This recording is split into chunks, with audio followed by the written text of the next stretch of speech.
Cheddar Politics back on the air, everyone, and a recall election has officially been triggered in California. That is, more than 1.6 million valid signatures have been gathered, all calling for the ouster of Democratic Governor Gavin Newsom. The recall effort is being led mostly by Republicans who have criticized Newsom for his handling of the response to the pandemic.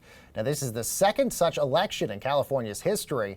The other one happened back in 2003. That was when voters recalled Democratic Governor Gavin Newsom. Now, this new recall vote is likely to be held around November of this year.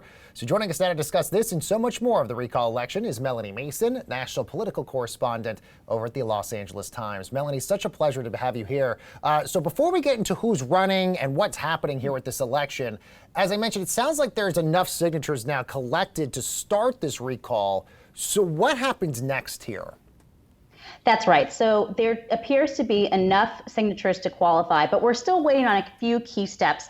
The first, that the Secretary of State actually has to certify this election. And there is a period of time where people who signed the recall petitions can withdraw their signatures. And there is an outside Democratic group that's trying to run that effort. But honestly, I think everybody assumes that this recall is full speed ahead.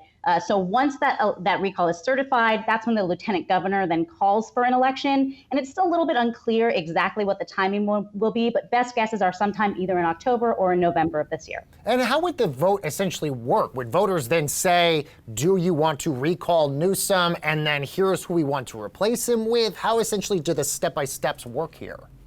That's exactly right. So there's two questions on the ballot. The first is yes or no. Do you want to recall Governor Gavin Newsom or not? And then if your answer is yes, then your second question is here is your slate of candidates that you would want to replace him. And so Governor Newsom cannot run to replace himself. So his fate is really tied to that first question, the yes or no question. And if there are enough yeses, then it's the ballgame of who would be the next governor. Interesting. Okay, so I want to get to some new interesting poll numbers out there from the Public Policy Institute of California.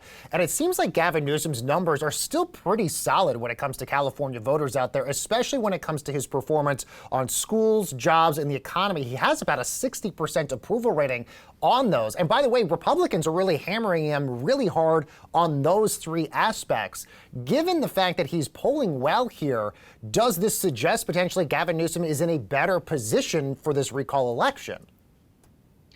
I think the general consensus is that this is going to be a real uphill climb for proponents of the recall for all of the reasons that you stated exactly, that Newsom is still generally popular in the state. Compared to the last successful recall in 2003, Governor Gavin Newsom was widely unpopular at this time. And so Newsom is just not in the same situation as Gavin Newsom finds himself in. The other thing is that I think that the recall really took off when it came to collecting signatures when things were really at their worst here in California, when it came to the coronavirus pandemic and when it came to the economic repercussions of that pandemic. We had very strict restrictions, stricter than most states, and I think people really hurt economically because of that.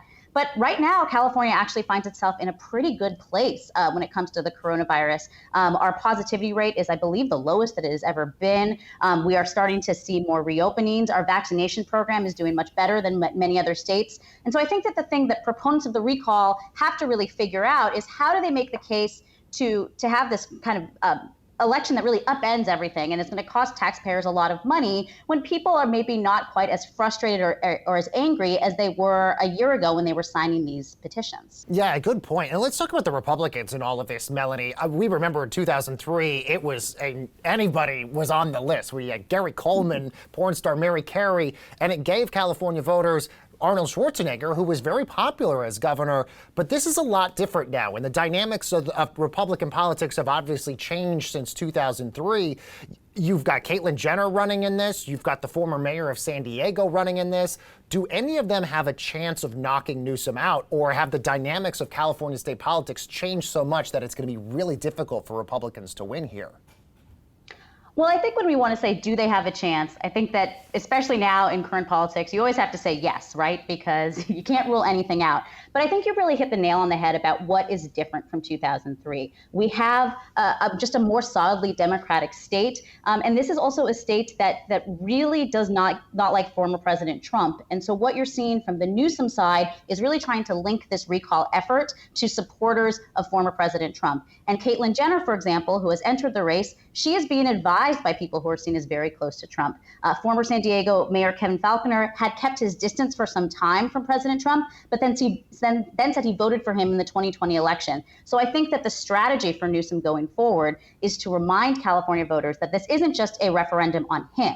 This is also a referendum on his opponents, and he's going to make that opponent about the Republican Party and Trump. And the truth is, in California, the Republican Party has a much harder time selling themselves to a statewide audience. Making all so much sense for us. Melanie, thank you so much for breaking this down for us. Melanie Mason, national political correspondent over at the LA Times.